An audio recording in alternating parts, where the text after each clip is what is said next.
35, de 1 a 15 de Gênesis. Isso. Disse Deus a Jacó: levanta-te, sobe a Betel e habita ali. Faze ali um altar ao Deus que te apareceu quando fugias da presença de Esaú, teu irmão. Então disse Jacó à sua família e a todos os que com ele estavam: lançai fora os deuses estranhos que há no vosso meio, purificai-vos e mudai as vossas vestes. Levantemo-nos e subamos a Betel. Farei ali um altar ao Deus que me respondeu no dia da minha angústia e me acompanhou no caminho por onde andei. Então deram a Jacó todos os deuses estrangeiros que tinham em mãos e as argolas que lhes pendiam das orelhas. E Jacó os escondeu debaixo do carvalho que está junto a Siquém. E tendo eles partido, o terror de Deus invadiu as cidades que lhes eram circunvizinhas e não perseguiram aos filhos de Jacó. Assim chegou Jacó à luz, chamada Betel, que está na terra de Canaã, ele e todo o povo que com ele estava. E edificou ali um altar e ao lugar chamou El Betel, porque ali Deus se lhe revelou Cute. Vindo Jacó de Padã-Arã, outra vez lhe apareceu Deus e o abençoou. Disse-lhe Deus: o teu nome é Jacó. Já não te chamarás Jacó, porém Israel será o teu nome. E lhe chamou Israel. Disse-lhe mais: eu sou o Deus Todo-Poderoso. Sê fecundo e multiplica-te. Uma nação e multidão de nações sairão de ti, e reis procederão de ti. A terra que dei a Abraão e a Isaque dar-te-ei a ti, e depois de ti a tua descendência. E Deus se retirou dele, levando-se do lugar onde lhe falara. Então Jacó erigiu uma coluna de pedra no lugar onde Deus falara com ele, e derramou sobre ela uma libação, e lhe deitou óleo. Ao lugar onde Deus lhe falara, Jacó lhe chamou Betel. Senhor Deus, estamos diante da tua palavra que acabou de ser lida e agora vai ser exposta ao nosso coração. Ilumina, Senhor, a nossa compreensão e permite-nos alcançar aquilo que tu tens para nós nesta manhã. Seja Deus louvado e que o teu Espírito haja livremente entre nós. Que o teu Filho seja a marca não apenas da reflexão, mas dos nossos cuidados pessoais. Em nome de Cristo assim oramos. Amém. Podem se assentar, irmãos. Graça sobre a família. E talvez a gente, numa primeira leitura, não perceba, mas é isso que se derrama sobre esse trecho que nós acabamos de ler. O contexto disso aqui é um contexto bem confuso, é um contexto de trapaças, é um contexto de fugas. Deus tinha se encontrado pela primeira vez com Jacó. Temos a história de Labão um pouco antes, Lia, Raquel. É tudo confusão. Tudo que eu falei até agora, à exceção do encontro de Deus, é confusão na vida daquele homem. Riqueza aparece na história. Uma volta à terra. A reconciliação com Esaú, um trecho anterior. Siquém aparece na história. Diná aparece na história. A vingança de Simeão em Levi, que é uma vingança bastante sangrenta, um trecho imediato anteriormente ao que nós lemos. Depois tem um segundo encontro com Deus em Betel, e ali ele vira Israel. Há coisas de bênção na vida de Jacó e de sua família acontecendo, mas em meio a uma grande turbulência. As coisas não estavam fáceis. E talvez se fosse um de nós, já estivesse pensando como é que ia dar o passo seguinte, porque a coisa estava bem confusa na vida desse patriarca. Então Jacó atende ao chamado de Deus e cumpre a sua jornada, envolvendo Siquém, que é bastante pontual aqui nessa relação de contexto. E a sua fidelidade, então, naquele momento é posta à prova, com o chamado de Deus, quando Jacó começa a dar os primeiros passos em direção ao que seria a vida de Israel. Jacó está nesse meio do caminho. E a graça de Deus nesse trecho torna-se claramente evidente quando todas as coisas que denunciavam profundo erro começam a ser acertadas por graça e misericórdia e alguma coisa muito boa começa a acontecer na vida daquele homem. Particularmente, as questões daquela família começam a se ajustar, porque Deus vai tratar do chefe daquela família. E por causa dele, as coisas na família começam a se ajustar. Há pelo menos 6 cenas nesse trecho que eu acabei de ler, com 3 pontos principais. Eu não podia deixar de ser presbiteriano, vou pregar em 3 pontos. Mas cada um deles tem pelo menos 2 pequenos cenários que nós vamos identificar a fim de nós percebermos claramente aquilo que Deus fez aqui. O primeiro deles é que Deus derrama graça sobre a família. Isso se encontra nos 3 primeiros versículos que nós lemos. Há uma manifestação clara da graça de Deus sobre a vida de Jacó. Jacó tinha tropeçado, e tropeçado feio, naquele episódio que envolvia Siquém, e ele temia ser aniquilado. Como é que eu sei disso? Porque no versículo 30 do capítulo anterior, diz o seguinte, o finalzinho do versículo. Sendo nós pouca gente, reunir-se-ão contra mim, serei destruído, eu e minha casa. Quando começa o capítulo 35 que nós lemos, Jacó estava imerso em problemas e tinha um pavor que rondava o seu coração. Eu vou ser destruído e não apenas isso, a minha família também vai ser destruída. Essa era a preocupação de Jacó no início do capítulo 35. Mas Deus, graciosa e pacientemente, chama Jacó até Betel, porque alguma coisa vai acontecer por ali. Isso é ato da graça de Deus. E muitas vezes, do meio da nossa inércia, nós somos chamados por Deus para tomar determinadas atitudes que às vezes não entendemos no momento, mas nós precisamos dar um passo de obediência, porque talvez seja nesse trajeto que Deus vai resolver dilemas da nossa vida e da nossa casa. E assim como Pedro, lá no Novo Testamento, nós vemos Jacó saindo de um tropeço e sendo resgatado por graça misericordiosa do nosso Deus. Vocês lembram de Pedro traindo Jesus e um pouco depois, no texto, Jesus perguntando insistentemente, Pedro, tu me amas? Pedro, tu me amas? Pedro, tu me amas? Isso é o resgate de Deus à mente e ao coração de alguém que estava em profunda dívida com Deus e que Deus, por misericórdia, traz para perto de si. Perdoa os pecados e nos faz retomar o caminho que devemos prosseguir. Jacó estava em algo semelhante. E nós não podemos nos esquecer que Deus chama aquele a quem quer chamar. Deus traz para si. Deus resgata das trevas e das dificuldades aquele a quem Ele quer dar luz. Ele traz, porque Deus não é Deus que deixa seus filhos pelo caminho. Nós, por causa da nossa pecaminosidade, da fugacidade dos nossos pensamentos e até da nossa espiritualidade, erramos no meio do caminho.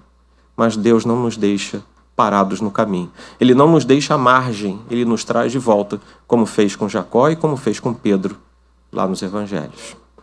Então, o primeiro ato é uma manifestação da graça de Deus sobre Jacó. O segundo ato é que Jacó responde ao chamado da graça de Deus, aceita as orientações espirituais do Senhor, para ele e para sua família, versículos 2 e 3. A resposta de Jacó ao chamado de Deus é uma resposta simples, é uma obediência imediata. Ele não parou para articular a sua mente, ele não parou para refletir sobre se deveria ou não obedecer a Deus. A obediência a Deus deve ser algo imediato na nossa vida. Nós que conhecemos ao Senhor, devemos fazê-lo. Aquele que não conhece ao Senhor, o impenitente, ele não tem a obrigação de responder a Deus, porque ele simplesmente não conhece a Deus. Mas nós temos a obrigação de responder positivamente ao chamado do Senhor, porque Ele nos comprou, nos lavou, e por seu Santo Espírito Ele nos convence do que é necessário fazer. E isso Jacó fez. E a obediência imediata dele traz uma nova luz de espiritualidade sobre a sua casa. Jacó talvez não tivesse sido suficientemente zeloso para com a sua família, como a partir daquele momento. Como é que nós sabemos disso? Porque o texto sugere que Jacó tinha feito vista grossa para os ídolos do meio da sua família. Ora, se ele sabia que havia ídolos, e se aqui ele diz, deitem fora os ídolos, é porque ele sabia que havia ídolos ali. Aquele povo, a sua família, e nós temos que entender a família nesse contexto como uma extensão, né? Ele cuidava não apenas da sua família de sangue, mas de todos os que dependiam dele como um clã. Então, dentro dessa família havia ídolos, e ele sabia disso. Porque nesse momento, sem qualquer tipo de revelação especial de Deus, ele, quando entende que Deus o chamava para recuperar algumas coisas na sua família, ele inicialmente faz o seguinte: joguem fora os ídolos de vocês. Então Jacó parece que está recuperando, ou quem sabe criando, um zelo especial pelo aspecto espiritual da sua família. Nós não temos nenhuma informação de que faltava pão, faltava leite, faltava tenda, faltava roupa, sandália, não faltava nada. O nosso problema é que muitas vezes nós olhamos para a nossa família e só nos preocupamos com a falta material e não nos preocupamos com a falta espiritual. E eu vou dizer a vocês com toda a liberdade da Escritura, você pode ter uma família a qual, eventualmente, faltem coisas materiais, mas jamais você pode descansar se a sua família tiver falta espiritual. Porque ali está o segredo de tudo. E Jacó parece que começa a descobrir isso aqui, mas Jacó não é neófito, ele já andava com o Senhor. Ele já ouvia Deus, ele já se encontrava com Deus. E neste momento parece que os seus olhos são abertos e ele percebe, puxa vida, eu tenho suprido a minha família com tudo, só não tenho suprido com uma verdadeira fé. E naquele momento ele diz, joguem fora os ídolos. E depois disso ele é chamado de volta a Betel, o lugar onde ele havia se encontrado com Deus, onde ele tinha recebido promessas, de onde ele tinha saído para mais algumas peregrinações, mas parece que ele tinha visto um problema na sua própria vida. Como é que eu vou voltar, me encontrar com Deus novamente, se a minha família ainda guarda ídolos? E naquele momento, quase que num ato de profilaxia, de limpeza absoluta, ele dá ordem para a sua família, joguem fora os ídolos, porque vamos nos encontrar com Deus.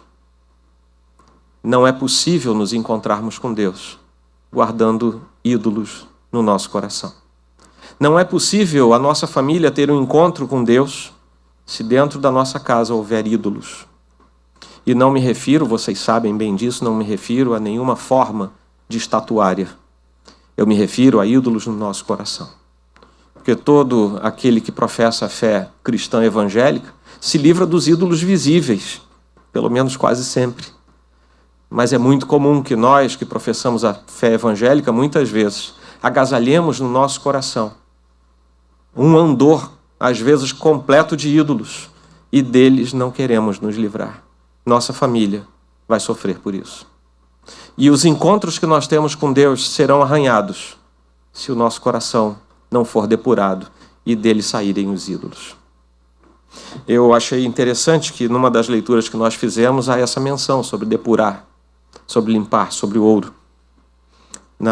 No mês passado nós ganhamos uma pequena peça de ouro lá na igreja como oferta, nos deram. E foi dada de todo o coração. E levei quase um mês para descobrir alguém que cuidasse daquilo de forma honesta para nós. E através de um sobrinho ele me mandou as fotos. Os elos do cordão eram ocos, eram ocos. Então o ourives disse o seguinte, só tem um jeito de sabermos o peso real disso aqui, quando é esse tipo de arte, é quando nós derretermos. E ele pesou antes, deu 95 gramas, 96 gramas. E depois de derretido, quando ele pesou novamente, deu 92 gramas. 1 grama de ouro, você sabe que vale alguma coisa. E ele já informou, o que saiu foi sujeira. Assim somos nós, e nós precisamos depurar o nosso coração. E nós somos como que pequenas pepitas nas mãos do Senhor. E de tempos em tempos, às vezes precisamos voltar. Aquela peça era bonita, mas ela precisou voltar ao fogo para que a real condição do seu valor fosse apresentada. Eu nunca tinha visto isso. Ele me mandou as fotos, o cordão entrando lá eu vou chamar assim, me perdoem, porque eu não sou técnico, mas como se fosse uma pequena cumbuquinha ali no fogo, e aquilo ali em forte brasa, até que depois uma linguetinha desse tamanhozinho sobrou. Era o ouro puro. Jacó estava exatamente passando por esse dilema, e a sua família estava sendo depurada quando deuses estranhos saíam do meio da sua casa. Nós vemos ao longo do Antigo Testamento, então, que a retirada, a subtração de deuses falsos, O limpar-se ritualmente e o trocar de roupa torna-se padrão estético de que alguma coisa estava acontecendo no coração das pessoas. E aqui nós vemos Deus cuidando daquela família, o chefe da família obedecendo a Deus e por isso mesmo o Senhor cumprindo os seus objetivos naquela casa.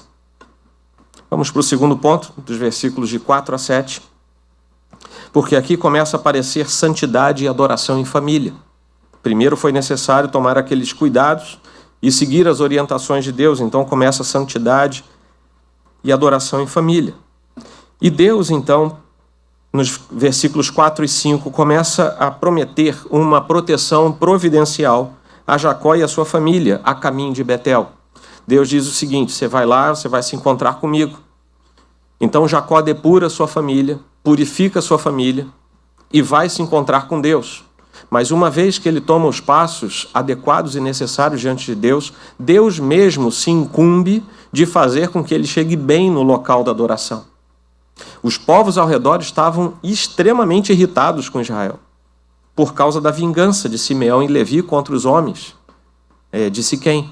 E ali, então, Deus gera os meios pelos quais Jacó e todo o seu clã, a sua família, chegariam em paz até o local de adoração a Deus. Deus chama Jacó, que é fiel à sua resposta, em sua resposta a Deus, e Deus é totalmente fiel à sua proposição. Vejam bem, há duas mãos de fidelidade. Nós precisamos ser fiéis a Deus na nossa resposta, porque Deus sempre será fiel em suas proposições para nós. E quando parte da fidelidade não é vista, tenha certeza que não foi a parte de Deus, foi a nossa.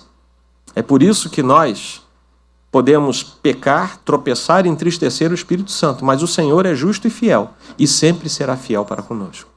E a nossa casa se beneficia dessa fidelidade do Senhor, mas nós precisamos ser fiéis na resposta a Ele. Assim como aconteceu em tempos anteriores, nos tempos de Moisés, por exemplo, Deus colocou terror no coração das tribos que estavam ao redor e no caminho de Betel. Você pode ler, no versículo 5 diz assim: tendo eles partido, eles aqui toda a família, o terror de Deus invadiu as cidades que lhes eram circunvizinhas e não perseguiram aos filhos de Jacó. Deus promoveu os meios pelos quais eles chegariam ao local de adoração e de encontro com Deus. E todo elemento de idolatria e de culto estranho fica para trás, é entregue nas mãos de Jacó. E Deus então honra mais uma vez a sua fidelidade, protegendo em cada passo do caminho aquela família da aliança de Deus. Qual é a lição que nós temos aqui para nós? É que o caminho pode ser difícil. O caminho pode ser cheio de percalços. O caminho pode ter obstáculos que você vai olhar e naturalmente vai ter certeza que não consegue passar. O caminho vai ter obstáculos, muitas vezes humanos, de traição, de vaidade, de vingança, malignidade, maldade.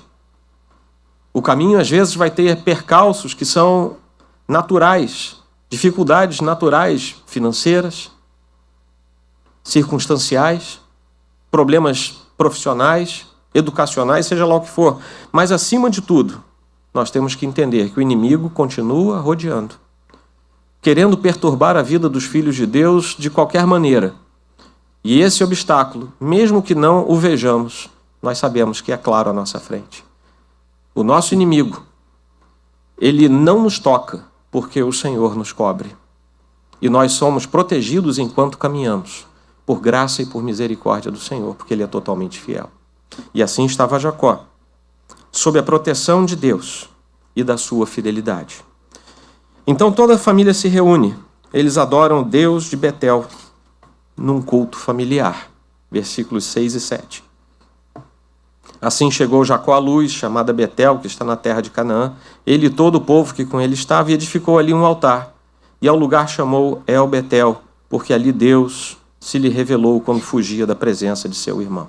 Onde havia um altar, havia um culto. Então eles aqui estavam em culto diante do Senhor. E Jacó sabia que Betel era um lugar especial.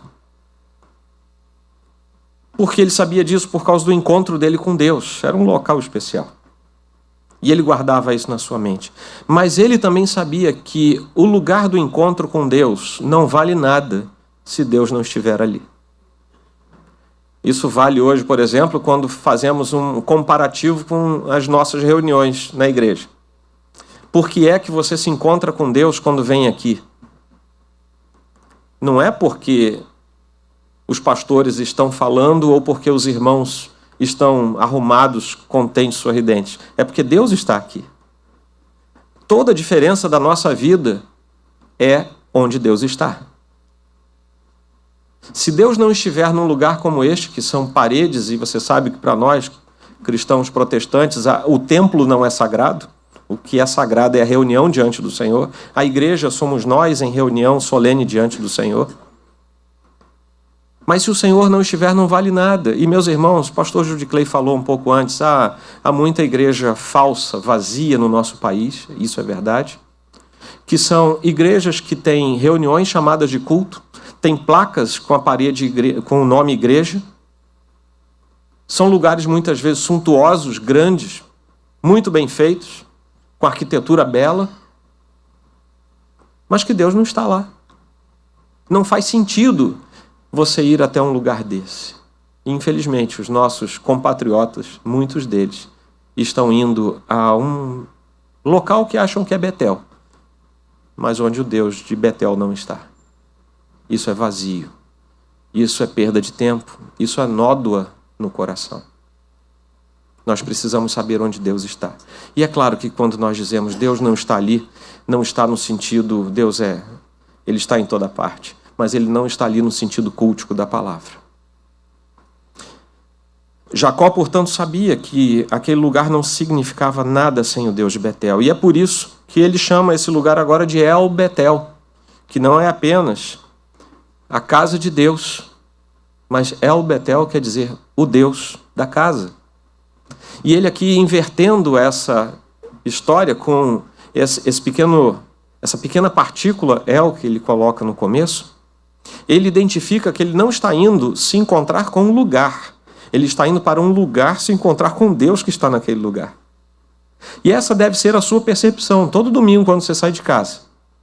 Aliás, eu diria mais, se nós nos espelharmos um pouco nos textos dos puritanos, eu diria o seguinte: quando terminar este culto, você deve começar a sonhar e a se preparar para o culto de domingo que vem.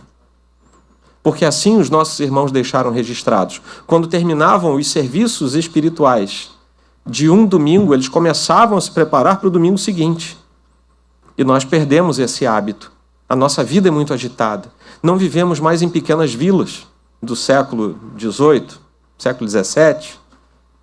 As nossas preocupações hoje são intensas, se avolumam. Mas é muito bom quando nós podemos começar a pensar antes naquilo que Deus tem para nós, quando nós nos reunirmos num lugar em que Ele está presente. Que Deus ajude você. Matthew Henry diz o seguinte: o conforto que os santos têm em ordenanças sagradas não é tanto de Betel, a casa de Deus, quanto de El Betel, o Deus da casa. As ordenanças são apenas coisas vazias se não nos encontramos com Deus nelas. Isso ele fala comentando esse versículo, e é interessante, porque inclusive as ordenanças precisam do Deus das ordenanças sobre elas. No dia que vocês tiverem ceia do Senhor, e será no próximo domingo, pelo que eu vi no boletim, este seria apenas um rito vazio, se Deus não estivesse presente. Se Deus não instruísse a sua igreja pelo ato da ordenança, de que serviria? Se a nossa memória não fosse direcionada ao Deus que proveu tudo aquilo, de que serviria? Deus tem que estar presente. E é por isso que todos esses elementos ganham forma, vigor e sustentam a nossa alma. E o ponto de Betel não é que fosse um lugar sagrado em si, que poderia dar graça a Jacó, por exemplo.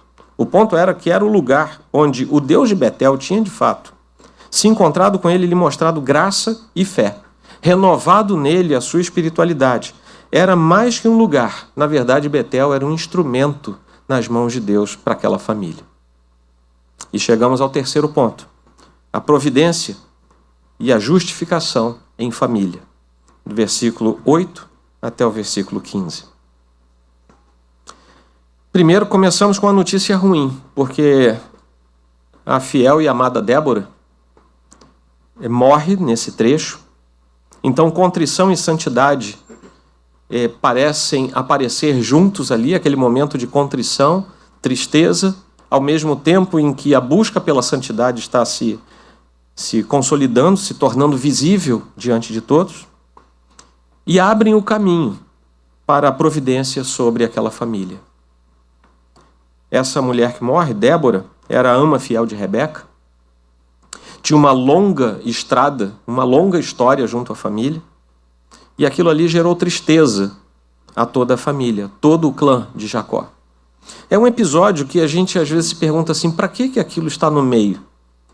Um versículo que trata disso. Para que Deus se preocupou em inspirar um autor sagrado do passado para nos dizer, puxa, no meio da peregrinação, para o local em que nos encontraríamos com Deus, onde Deus mudaria a sorte de Jacó, tornando Israel, para que Deus instruiu alguém por sua divina inspiração para escrever isso no meio da caminhada?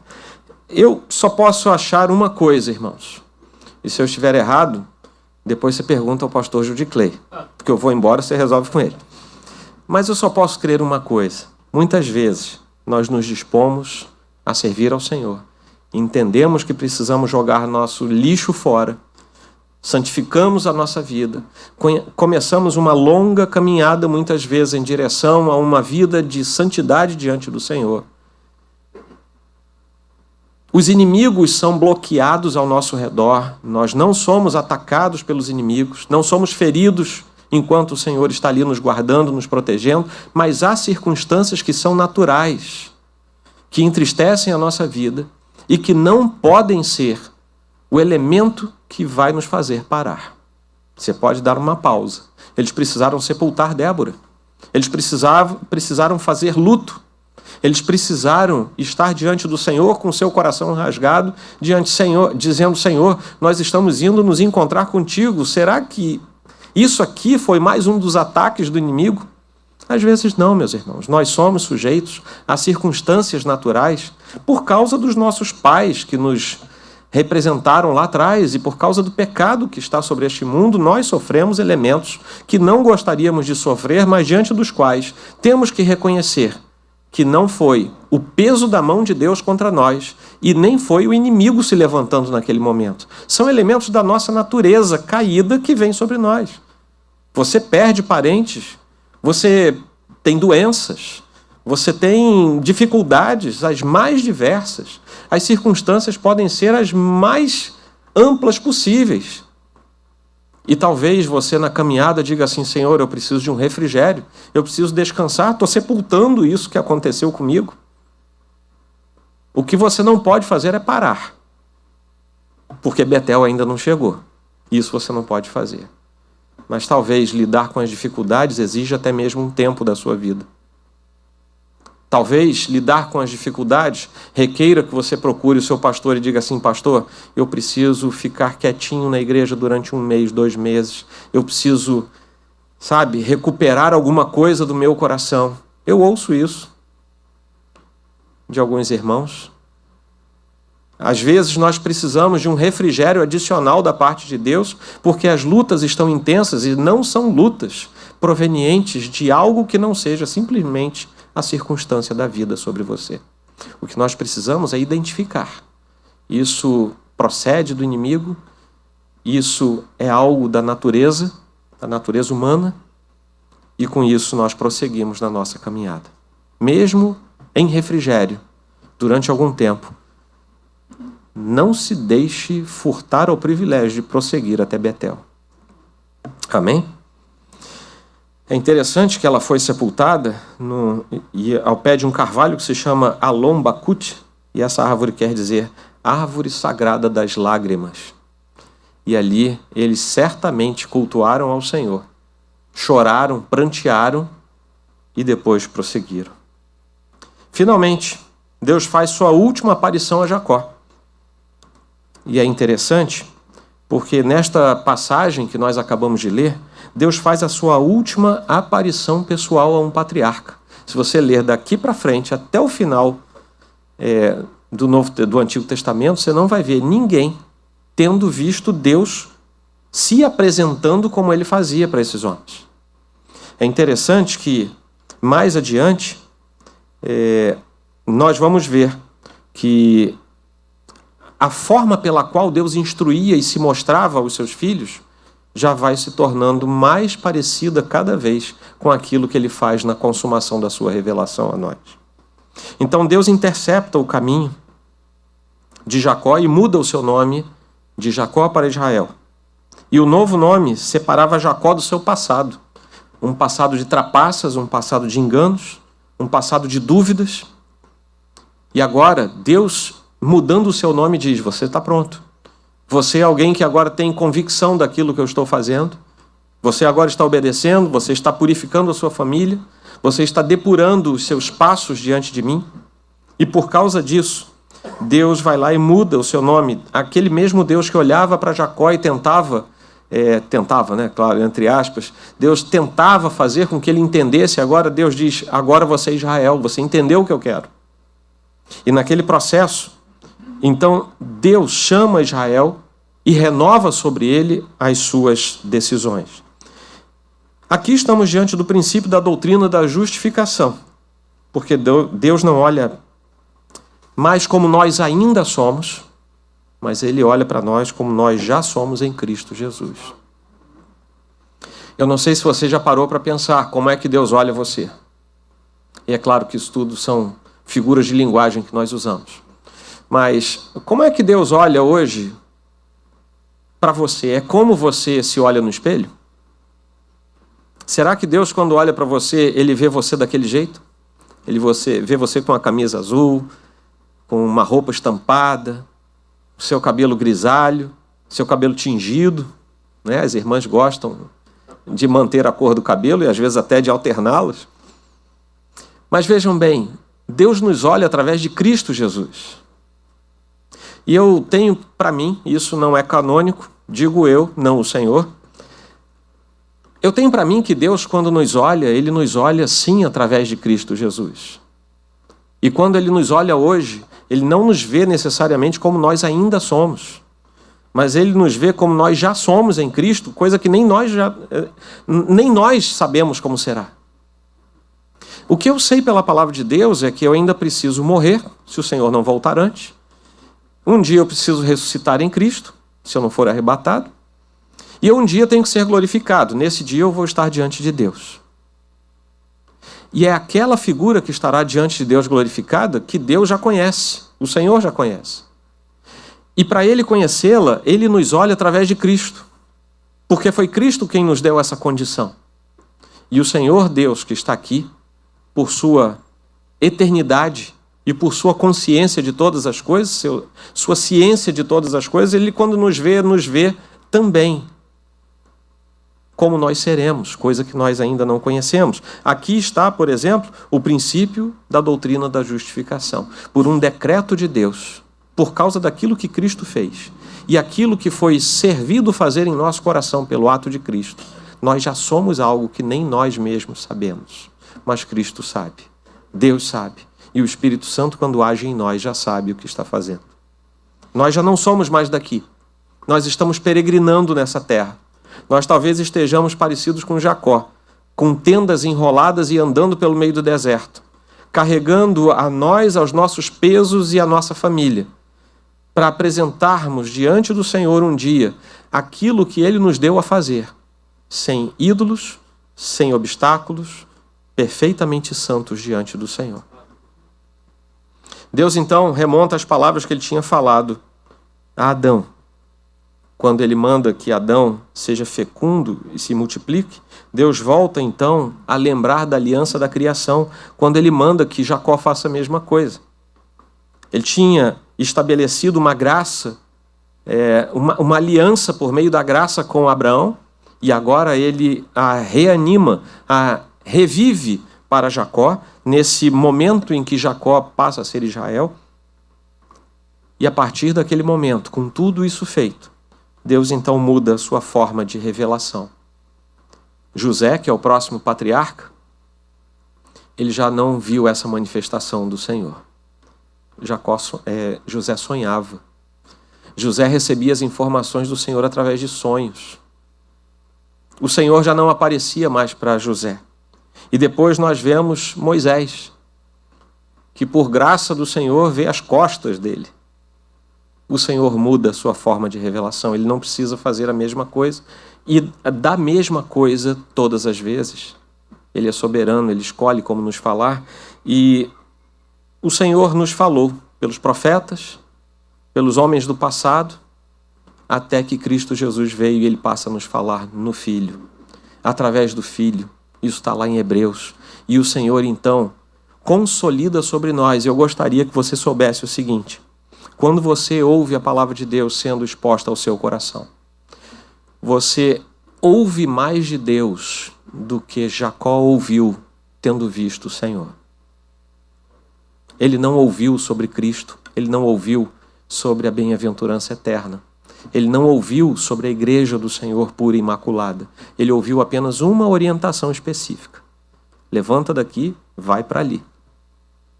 Quando você ouve a palavra de Deus sendo proferida, particularmente numa igreja saudável, quando a palavra de Deus é exposta ao seu coração, a cada domingo você ouve mais do que Jacó ouviu tendo visto o Senhor. Isso é um privilégio que nós temos, porque os santos do passado sequer imaginavam que um dia haveria grupos assim reunidos ao redor do globo, em lugares onde é permitido e em lugares onde é proibido. Em lugares em que há igrejas muito grandes e saudáveis, e em outros lugares em que, para encontrarmos igrejas saudáveis, somente congregações pequenas. Os santos do passado não faziam ideia da amplitude da revelação de Cristo. Eles imaginavam, eles esperavam, eles gostariam de ver, mas não viram. Nem mesmo Isaías ou Zacarias, que são os dois textos mais messiânicos dos profetas, nem mesmo eles sonharam com aquilo que seria a glória do Filho estampada na igreja do Senhor. Então você hoje tem um privilégio maior do que os santos do passado. Você tem um privilégio maior que Moisés. Você tem um privilégio maior do que Israel, Jacó. Você tem um privilégio maior do que Davi. E às vezes nós temos saudosismo quando nós olhamos para a Bíblia e queremos ser como aqueles. Entenda que você é mais do que aqueles. Não porque você merece, mas por causa de Cristo. E nós temos que prosseguir nessa verdade. Então aqui, graça, santidade e providência se manifestam, sendo gestos da soberania de Deus para o bem do nosso lar. Tudo isso acontece para que uma família fosse depurada diante do Senhor, se encontrando com o Deus daquele lugar, naquele lugar que era um lugar de Deus. Por causa dessa família restaurada, o povo de Israel se tornou aquilo que foi. Por causa dessa família, o povo de Israel foi a sombra da igreja. Por causa dessa depuração familiar, os planos de Deus se consolidaram. Cristo veio lá adiante e nós estamos hoje aqui como resultado disso. Todos os passos de obediência do Antigo Testamento redundam na glória da igreja do Senhor. Redundam na glória do nome de Deus. Não das igrejas locais, mas da igreja de Cristo, aquela que é santa e imaculada, onde as igrejas locais são enxertadas para a glória do Senhor. Vamos concluir e vamos aplicar isso ao nosso coração. Deus visita Jacó no momento da sua maior necessidade, talvez no momento da sua maior privação de tranquilidade diante de Deus. Ele tinha medo de morte, ele enfrentou a morte de Débora. Logo depois do que nós lemos, Raquel vai morrer, a sua esposa amada vai morrer. A família estava em perigo de idolatria, havia ídolos, e a família também tinha perigo de divisão. Não vamos nos esquecer de como tinha sido o casamento dele e o que isso tinha gerado no meio da sua família. Mas Deus visita seus filhos em meio aos maiores pavores possíveis.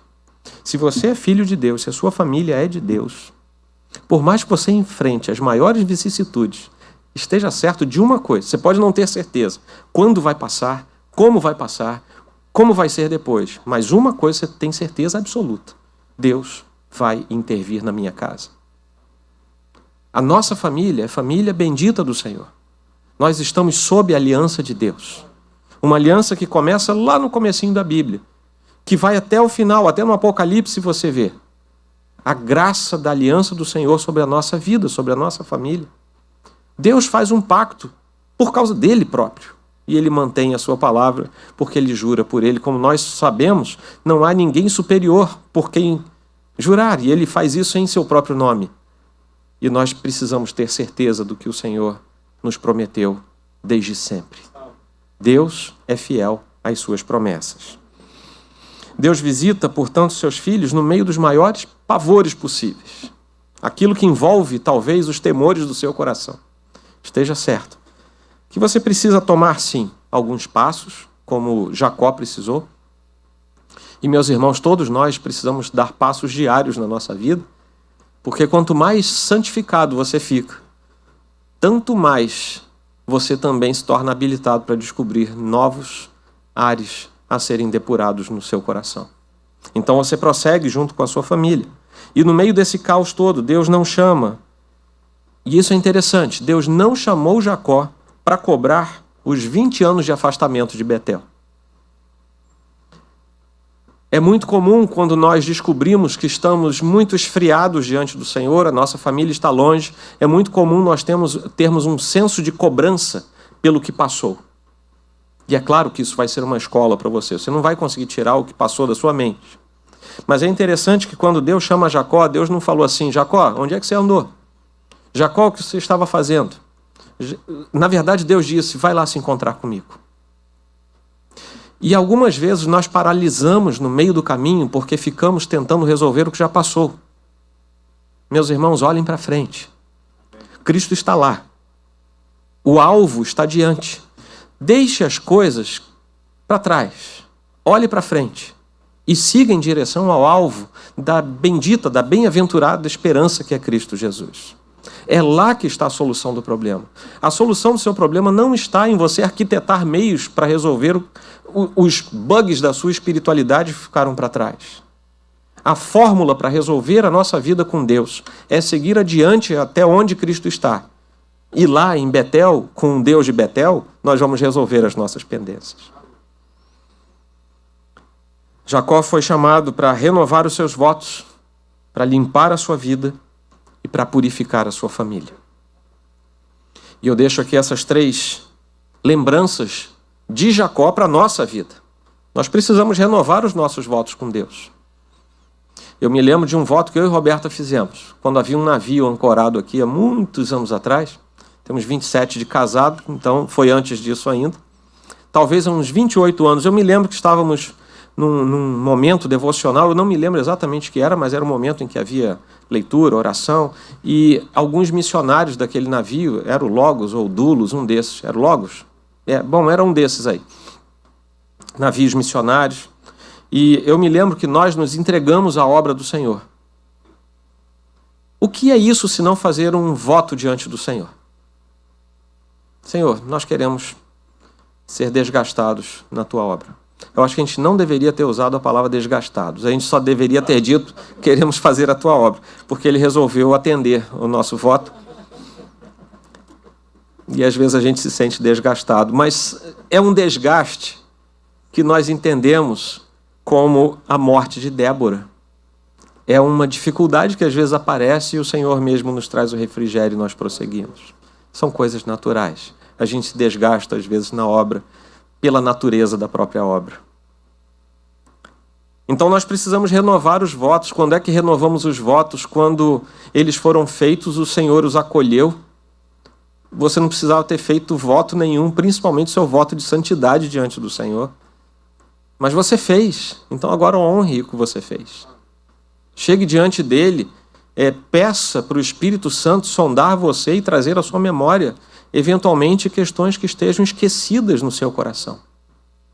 Porque, meus irmãos, é normal, depois de 5, 10, 20, 40 anos, nós esquecermos de algumas coisas. Mas o Senhor não esquece. Peça a Ele para renovar a sua mente, trazer à tona o que você precisa renovar em termos de votos diante dele. E seja fiel ao Senhor. Você vai ver como é gostoso você renovar os seus votos diante de Deus. A gente faz isso no casamento, né? Boda de prata, vamos renovar os nossos votos. E isso é muito saudável, até porque está se tornando cada vez mais raro. Então, quando alguém faz isso, é quase um dinossauro na nossa sociedade, né? Antigamente eu ficava boquiaberto com gente celebrando bodas de ouro. Meu Deus, 50 anos. Pois quando eu e Roberta celebramos a nossa boda de prata, nós ouvimos de várias pessoas. A gente já não vê muitas celebrações de bodas de prata. Nossa sociedade está minguando a pureza das nossas alianças e dos nossos votos. Que nós, povo de Deus, sejamos diferentes. Precisamos limpar a nossa vida. Há ídolos no nosso coração. Meus irmãos, há um espaço aqui dentro. Claro que isso é metafórico, mas há um espaço aqui dentro que só pode ser preenchido por Deus. Quando nós deixamos 1 milímetro desse espaço vazio, tenha certeza que vai entrar um verme ali qualquer. E esse verme se torna um ídolo. E às vezes os ídolos que mais demoram a ser descobertos por nós são os ídolos bons. E eu explico. É quando Deus abençoa você financeiramente. E entra o vermezinho da finança lá no seu coração, naquele milímetro que você deixou sem Deus ocupar. Tenha certeza que aquilo vai virar um ídolo no seu coração. E talvez por ser uma boa coisa, e eu estou dizendo que é uma boa coisa mesmo, é muito bom você ser alguém abençoado por Deus na parte financeira, na parte profissional. Mas você não percebe quando aquilo vai crescendo e, de repente, você já dividiu o seu coração em 2.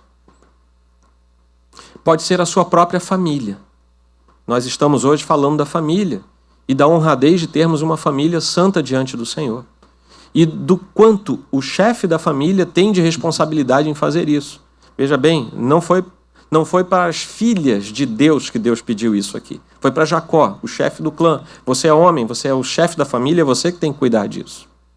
Você que tem que levar a depuração espiritual para sua casa. Mas, às vezes, a nossa família se torna nosso ídolo, quando nós deixamos que a família tome um lugar que é exclusivo de Deus. Sabe outra coisa boa que pode se tornar um ídolo? A igreja. Você ama a sua igreja e deve amá-la. Mas deixe ela um degrau abaixo de Deus, porque senão ela vai virar ídolo na sua vida. Nós temos coisas boas que podem se tornar nefastas porque assumem o lugar de Deus. E nós temos que ter cuidado. Meus irmãos, se você é um crente fiel, tenha certeza que Satanás não vai botar um ídolo feio na sua frente. Ele vai botar um ídolo bonito, agradável, lícito, digno, enquanto não for ídolo. Quando for ídolo, aí se torna tão nefasto quanto aquele ídolo feio. Deu para entender? Cuidado com as boas coisas, porque se elas ocuparem o lugar de Deus, se tornam más coisas. E finalmente purificar a sua família. A família de Jacó teve que ser purificada e se encontrou com Deus. Foi se encontrar com Deus da casa, na casa de Deus. E nós estamos nessa caminhada, nós estamos nesse rumo, nessa jornada. Nós precisamos purificar a nossa família. Às vezes isso requer um certo esforço, porque nós muitas vezes nos agarramos a coisas deste mundo, no seio da nossa família, e tirar essas coisas às vezes dói. Não tem nada a ver com pecado, mas eu me lembro que alguns anos atrás nós acabamos com TV paga lá em casa, por várias razões. A gente não estava adorando a TV, não. Mas era por outros motivos, a gente terminou.